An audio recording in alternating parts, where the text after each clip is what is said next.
নমস্কার, আমি শান্তনু দাস। বাগানবাড়িতে আপনাদের সকলকে স্বাগত জানাই।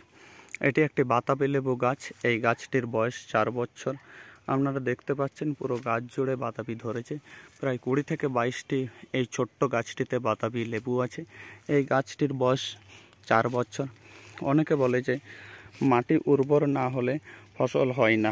তো আপনারা দেখতে পাচ্ছেন যে এই বাঁকুড়ার এই লাল মাটিতে বাতাবি গাছটির কেমন গ্রোথ এবং কত বাতাবি ধরেছে।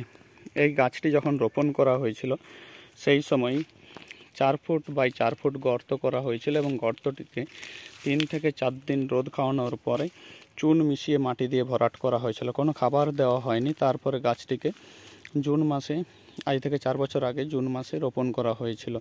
তারপর রোপণ করার পর আপনারা দেখছেন যে ধীরে ধীরে গাছটি বৃদ্ধি পেয়েছে এবং বর্তমানে এটি বাতাবি ধরেছে।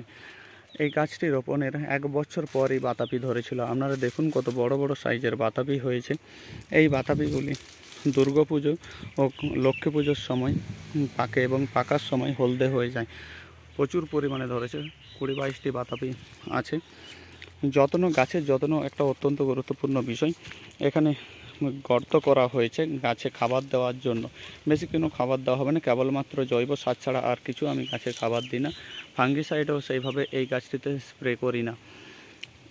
মাঝে মাঝে ন্যানো পটাশ প্রয়োগ করতে হয়, কারণ অতিরিক্ত গরমের কারণে পাতা পুড়ে যখন যায় সেই পাতা পোড়া রোগ থেকে রক্ষার জন্য ন্যানো পটাশ প্রয়োগ করা হয় এই গাছটি।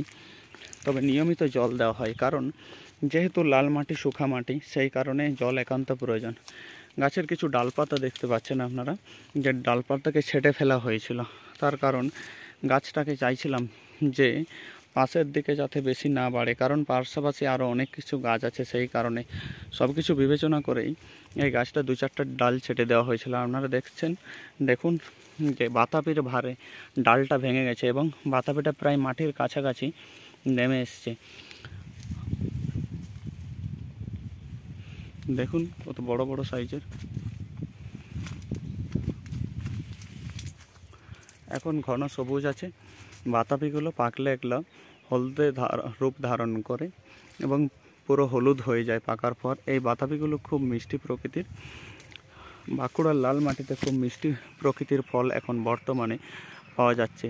যেমন বাঁকুড়া থেকে আম্রপলি, মল্লিকা, হিমসাগর এই আম দিল্লিতে রপ্তানি করা হয়েছে। ইদানিং বাঁকুড়ায় ফল চাষের জনপ্রিয়তা বাড়ছে।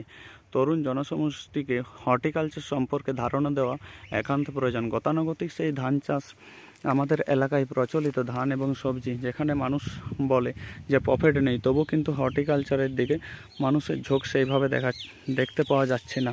তো আমরা চাই যে আমাদের মতো তরুণ প্রজন্ম এই হর্টিকালচার এই দিকে এগিয়ে আসুক, ফুল ফল ইত্যাদি। ধন্যবাদ আপনাদের সকলকে। এখানে ভিডিওটি সমাপ্ত করছি।